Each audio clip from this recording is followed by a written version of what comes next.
there's certain things that are real, like the sort of the physics, and he talks about like he likes games that don't sort of like cheat. He said there's a tendency sometimes with physics-based games that you want to sort of like cheat the design. You can feel like the game designer sort of like stepping in, kind of putting the bumper rails up just so you don't get like a little too far out over his skis. And there's a big sort of creative disagreement, I think, between him and Gabe about how to the extent to which it needs to be like real. And there's some things like, the ground is wet, but world doesn't get more slippery. Like there are some things that they sort of quote unquote cheat, but in general, they really tried to make the experience as quote unquote real. And that meant checkpoints as well. So it's like when you fall, it's like one of the sort of the remarkable things about the game. You can get quite far and then you lose your footing and you have to go like all the way back down to the bottom. I can regale you with, certainly regale you with experiences.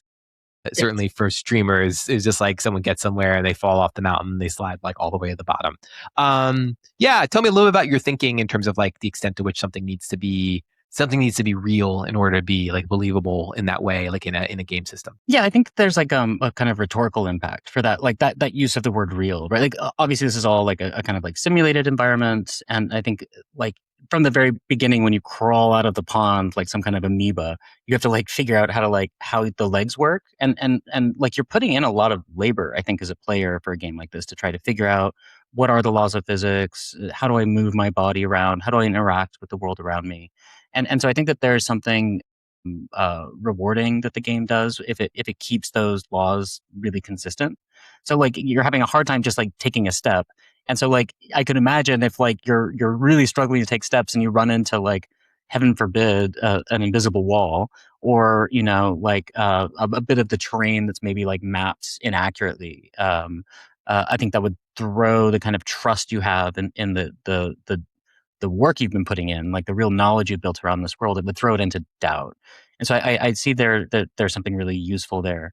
The giant falls are hilarious. And I think that's like definitely like a hallmark for the show. Yeah. I'm sorry, for the hallmark for the for the game itself. Yeah. It's like in a FromSoft game. I feel like the falls, like it felt to me like I was like going down one of those like dungeons or corridors where it's like something horrifying is going to jump out at me at any second.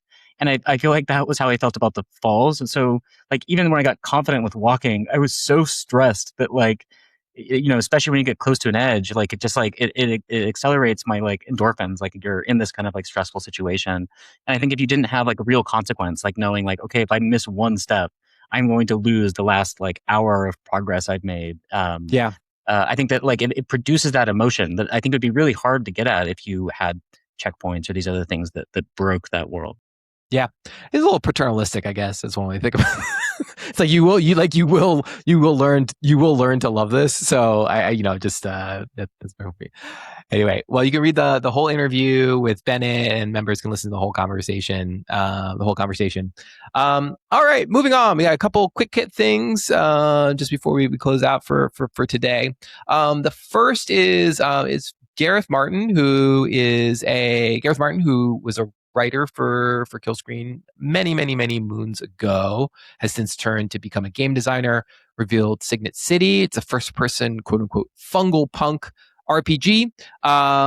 It's in the same like universe as his other games, Citizen Sleeper, and it's set in this monochrome 1978, 1979 Britain during the Winter of Discontent.